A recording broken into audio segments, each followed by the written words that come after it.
Grilhões Partidos, pelo espírito Manuel Filomeno de Miranda, psicografado por Divaldo Pereira Franco.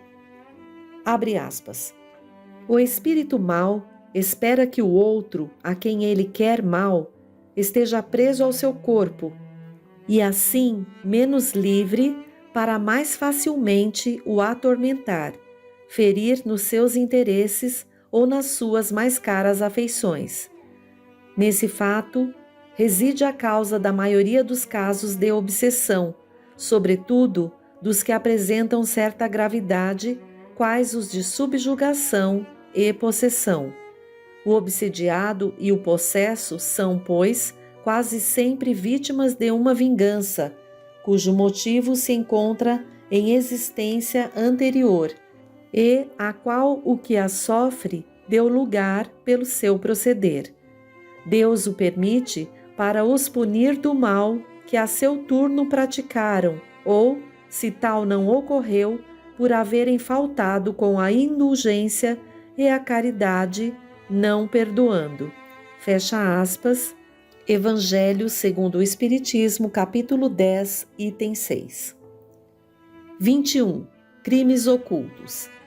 Diante da transformação operada no coronel Santa Maria, que reassumira a total aparência da última reencarnação, o mentor providenciou a colocação de um aparelho muito parecido aos receptores da televisão da Terra, com aproximadamente 15 polegadas por 10 na face do vídeo, que de imediato, qual se estivesse acionado por desconhecida energia, passou a apresentar formosa cidade, colorida e movimentada. Ato contínuo, o mentor aproximou-se do agitado coronel e sugeriu: recorde mais, lembre-se de Eduardina Rosa Montalvão do Alcantilado. Pense, mergulhe nas lembranças, Monsenhor Severo Augusto dos Mártires. Recorde. À força da ideia plasmadora, a transmutação se fez presente em todos os detalhes. A face macilenta apresentou-se sulcada e os lábios finos contraídos. Os olhos se tornaram brilhantes, denunciando na vista direita um piscar nervoso que retorcia o lado correspondente da boca. Sentando-se, apoiou a cabeça nas mãos e, concentrando-se, mergulhou em profundo transe. As imagens mentais evocadas reviviam no receptor com a pujança de vida e cor da realidade. O casario apresentado era antigo e barroco, de 3 andares com ruas tortuosas, lajeadas, surgindo entre colinas verdes de pequeno porte, em que se destacavam, como agulhas negras de pedra burilada, as torres de inúmeras igrejas católicas. Sombreando as ruas ladeiradas, velhos e amplos casarões com inúmeras portas e janelas, protegidas por sacadas de ferro em colorido esfuziante, com o verde escuro em predominância. O dia de sol e a movimentação na Praça da Sé, entre aspas, velha, anunciava uma procissão. Na intimidade da igreja, que datava do século XIV, a missa, concelebrada por diversos sacerdotes e dignatários de alta estirpe do clero, chegava ao momento culminante. A multidão atenta e contrita acompanhava os últimos cantos corais, quando foi erguido o andor e iniciado o préstito. Levantado o pálio, alguns membros da nobreza e o alto clero iniciaram o desfile, enquanto o bispo, acolitado por jovens sacristães que lhe sustentavam o paramento bordado a ouro, erguia o ostensório, obrigando os devotos a se ajoelharem à passagem do cortejo. Logo após, próximo e à frente do padroeiro da cidade, o Monsenhor Severo dos Mártires recitava litanias e jaculatórias. Incenso abundante se transformava em fumo claro nos turíbulos de prata, agitados por rapagotes de alta ascendência familiar. Quando a procissão se acercou de formosa herdade, que ocupava todo um quarteirão, ajoelhada ao portão principal, com um séquito de pajens, servas e aias, uma dama de avançados 40 anos respondeu com um aceno de cabeça à saudação do Monsenhor. Tratava-se da temida senhora Eduardina Rosa de Montalvão de Alcantilado. O semblante contraído da mulher pareceu agradar ao velho sacerdote que sorriu, escarninho, entre os lábios finos e murchos. Embora a decadência orgânica, ele ainda não ultrapassara os 52 anos. De temperamento forte, asceta, estava fulminado por mórbida paixão pela resoluta senhora que ostentava pesado luto, a retratar-lhe a situação civil. Cai a tarde. O sacerdote tem nas mãos pequeno papel dobrado com lacre e o sinete de identidade. Abre-o e o lê com sofreguidão. Imediatamente toma a capa negra e atira-a aos ombros, coloca o chapéu de largas abas à cabeça e sai agitado. Alcança a mansão entre as sombras de velhas árvores e, após acionar a campainha ruidosa, deixa-se conduzir a uma câmara atapetada com as janelas defendidas por pesadas cortinas. A serva pede-lhe sentar-se enquanto sai a avisar a ama. Suave claridade azulada se derrama de um candeeiro de opalina sobre consolo de madeira trabalhada.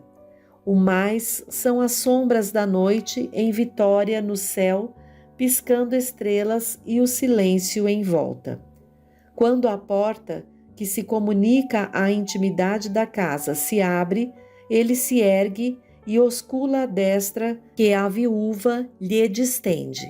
Nota-se-lhe a arrogância e o asco. Ela se domina, porém. Vim imediatamente, assim recebi o aviso. Inicia ele a conversação. Não há muito de que falar, eminência, retruca ela.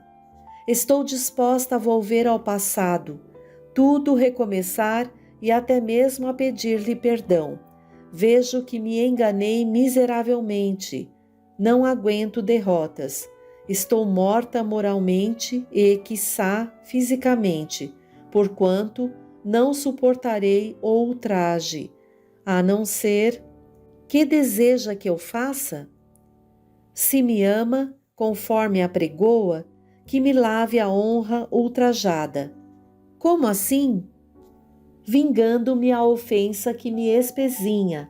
Como não ignora, não resisti aos encantos de Dom Casimiro, razão das desinteligências havidas entre mim e sua eminência. Ele espoliou-me e agora, após despedaçar-me o coração com a crueldade das palavras viperinas, levando-me à humilhação, inclusive de suplicar-lhe que não me abandonasse, esbofeteou-me com duras verdades e desprezo. Odeio-o. Pagarei qualquer preço para alcançá-los. Alcançá-los? Indagou sem compreender. A ele e a quem mais? A minha sobrinha, Maria do Socorro. Que tem ela a ver com o caso, a pobre rapariga que mal desponta como mulher? Entregou-se a ele, traindo-me e desgraçando-se. Será a mãe de hediondo rebento do canalha. Deus meu, não será isto uma infâmia? Recorde-se dos castigos que recebem os caluniadores e injuriosos. Cale-se, sua eminência, e não me fale em pecado, castigo, penitência. Não a mim, não conosco, que nos temos utilizado da igreja para proveito próprio, para nossa própria desgraça. Em Deus eu creio, no resto, não sei. Não blasfeme. Sou sincera, basta-me a hipocrisia de sentir ânsia de amar como fazem os franceses e viver aqui, perdida, fulminada pela ignorância, pelos preconceitos. Não me fale dos franceses, esses traidores de Deus que há menos de um decênio, vândalos que são, usurparam e espoliaram a Igreja, expulsando sacerdotes e freiras quando instituíram o primeiro regime constituinte. E você sabe que Napoleão é inimigo da nossa pátria. Deixemos essas questões e volvamos ao que interessa. Desejo vitória sobre os dois. Qual o preço a pagar? O sacerdote se levantou, abriu a cortina e, voltando-se bruscamente, encarou-a e grunhiu: Sua fidelidade a mim até a morte, pela morte dele, o desrespeitador. E ela? É sua sobrinha, que deseja? Ela sabia do seu amor? É claro, surpreendeu-nos algumas vezes e o tomou de mim com a sua juventude e louçania, que odeio. Sugiro então encarceramento num convento de arrependidas. Que lhe parece? Aprovado. Apertaram-se as mãos. Tomando pequena garrafa de cristal e derramando-a em delicados cálices, sorveram precioso licor de fabricação especial. O conciliábulo, funesto, selava os destinos para o futuro em compromissos demorados de dor e sombra imprevisíveis. Nesse momento, Bezerra, que dirigia as lembranças do coronel Santa Maria, como o vice ofegante, recorreu aos passes de reequilíbrio e fez que cessassem as lembranças, deixando-o, no entanto, despertar. Acercou-se de Matias e sugeriu: Recorde, Casimiro. Lembre-se de quando lhe chegou a precatória para apresentar-se ao tribunal. Sim, foi como aconteceu. Revivendo as ocorrências pretéritas, passou a projetar no aparelho sensível as imagens retidas no inconsciente enquanto se retorcia. Leviano, que se utilizava da aparência para seduzir moçoilas trêfegas, chegara a Braga, precedente de Leiria, onde sua família possuía largos tratos de terras e título de nobreza. O moço esbelto e belo viera à cidade para tentar a carreira eclesiástica, por lhe parecer rendosa e favorável à evasão dos pendores negativos que o dominavam. Tornando-se invejado, até mesmo odiado pelos mestres no seminário, e não suportando as disciplinas, enfermara, conseguindo licença especial com posterior dispensa. Nesse período, por solicitação da família em Leiria, hospedara-se na residência da viúva do Alcantilado, conhecida dos seus enquanto tratava a saúde afetada. Datava de então a vinculação infeliz com a senhora. Recusando-se com ela a casar, conforme impunha a apaixonada amante, já lhe havendo seduzido a sobrinha, num desafogo sob pressão, narrou-lhe a verdade, ameaçando unir-se à jovem por amor, a fim de, abre aspas, limpar-lhe o nome e honrar o filho, fecha aspas. Depois de cenas lamentáveis com a dama, preparava-se para transferir residência de retorno à Leiria, preferindo temporariamente agasalhar-se no lar de amigos antes da viagem, quando foi alcançado pela intimação do Santo Ofício e encaminhado ao tribunal, sendo incontinente encarcerado para responder ao processo que se instaurava contra ele. Era acusado de roubo, atitude indecorosa para com a Igreja, prostituição de menores mediante sedução diabólica.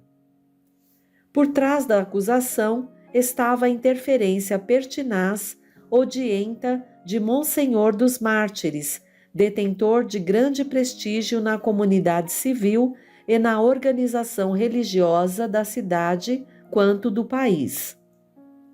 Sofrendo julgamento arbitrário, sigiloso, as hábeis torturas reduziram-no a escombro humano, com decorrente morte prematura antes de ser decretada a sentença. Após a desencarnação, realizaram-se atos litúrgicos de absolvição dos seus pecados. A família foi consolada com condolências e promessas de vida eterna, passando o crime ao ouvido. Durante as evocações, Casimiro alternava lágrimas com ameaças, desespero com promessas de vingança. Despertado, sem que lhe fossem censuradas as recordações, permaneceu sob a custódia fraternal do enfermeiro desencarnado. Aplicando o mesmo recurso nas recordações da viúva Eduardina Rosa, sua mente imprimiu o desforço contra a sobrinha, encaminhando-a a um convento de religiosas que cuidavam de jovens equivocadas e iludidas, como se encarregavam de ocultar o que muitos pais consideravam vergonha, vivendo essas inditosas jovens praticamente sepultadas entre as fortes paredes dos monastérios presídios, em que o desespero as alucinava e a revolta lhes marcava os espíritos por longos períodos, quando não o fazia por sucessivas reencarnações. No convento das religiosas reformadas de Nossa Senhora da Conceição, em Lisboa, fez-se mãe, não voltando a ver a filhinha encaminhada a outra confraria que se dedicava aos órfãos e aos abandonados em vergonhosa roda para impedir a identidade dos que os desprezavam.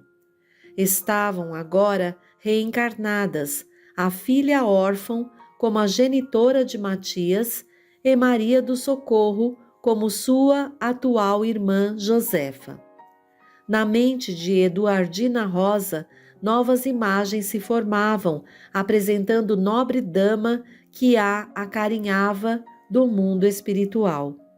Recordando-se, tentava fixá-la melhor enquanto balbuciava: Mamãe, mamãe, por que não ficaste mais tempo comigo? Terias evitado as minhas insânias, tu que podias e exercias santa ascendência sobre mim?"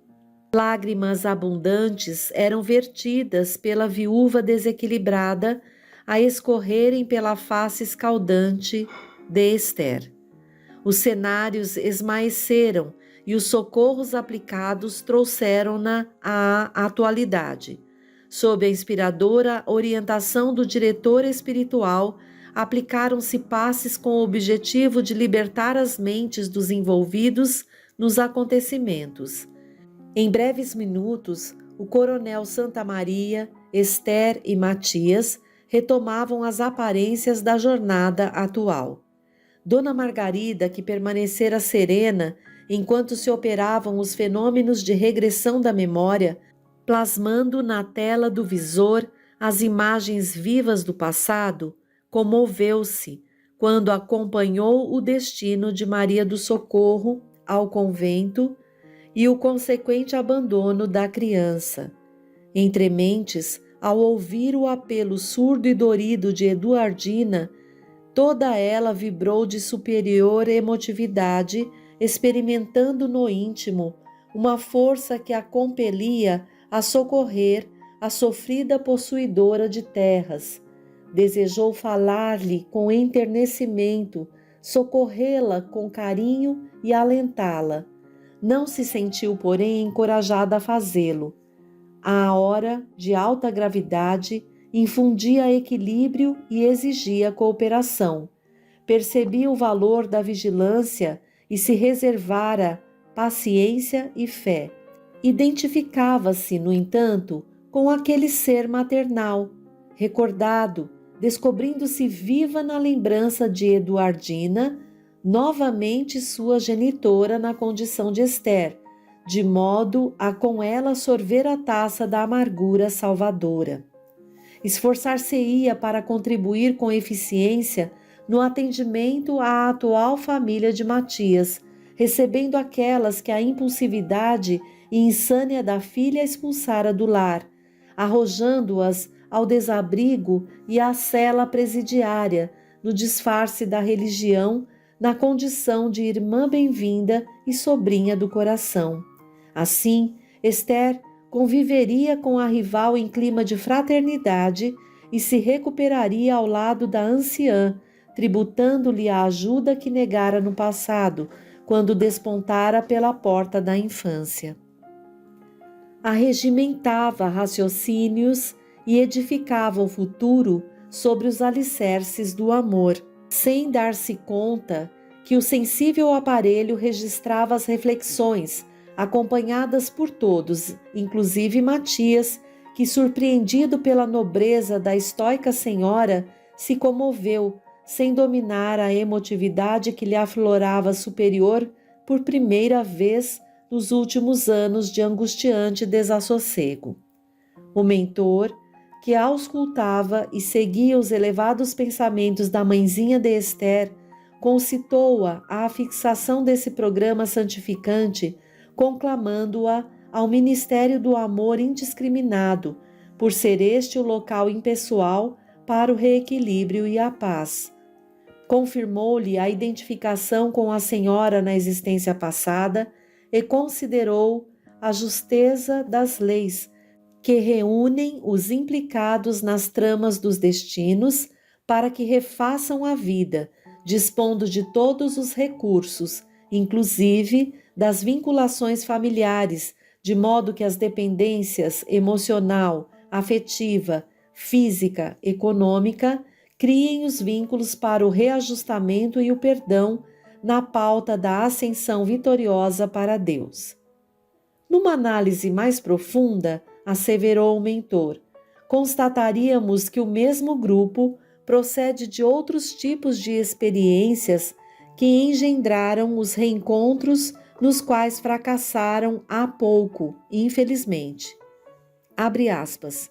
Desarmados naquela oportunidade para o entendimento fraterno, capaz de transformar cupidez em renúncia, concupiscência em castidade moral, presunção em simplicidade, mergulharam nas águas turvas da desdita, utilizando-se da astúcia e do despudor, da vindita da traição, com que agora são despertados para novas arremetidas, que devem conduzir com as ferramentas da mansuetude, da abnegação. Caminho longo todos deveremos percorrer ainda antes do encontro com a felicidade almejada. Nesse trilhar contínuo, iremos desfazendo os erros e gravames deixados à orla da estrada, simultaneamente semeando flores de alegria e plantando ações de beneficência que nos servirão de fiadores para os propósitos acalentados de santificação. Fecha aspas.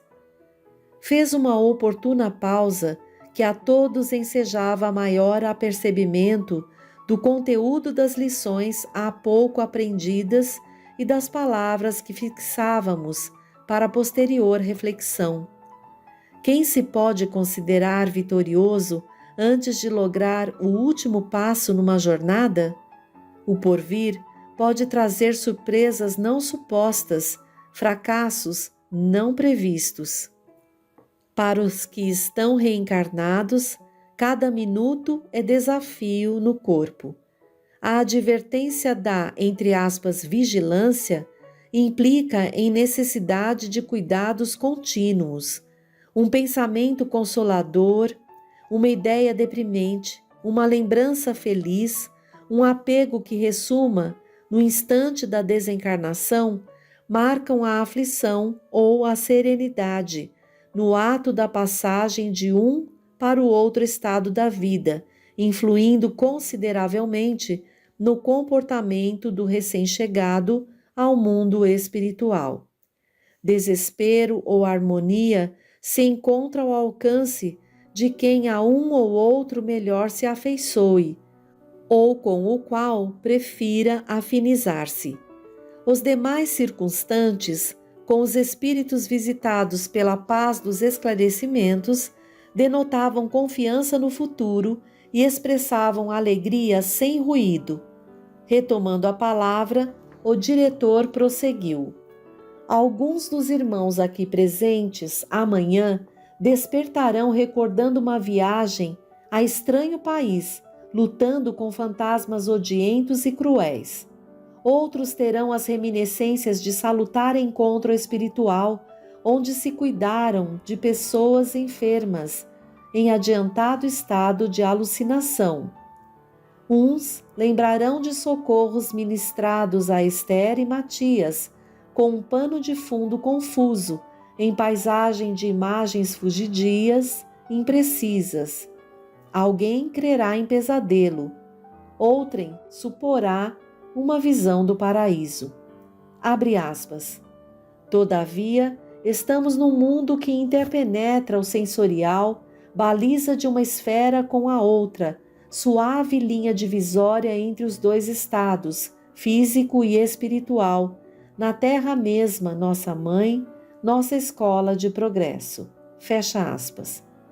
Voltando-se para os membros do processo obsessivo de Esther, que se encontravam sob perfeito controle, graças ao labor dos assistentes e enfermeiros, complementou: recordastes de que sois todos responsáveis, uns pelos insucessos dos outros, incidindo na arregimentação da própria desventura.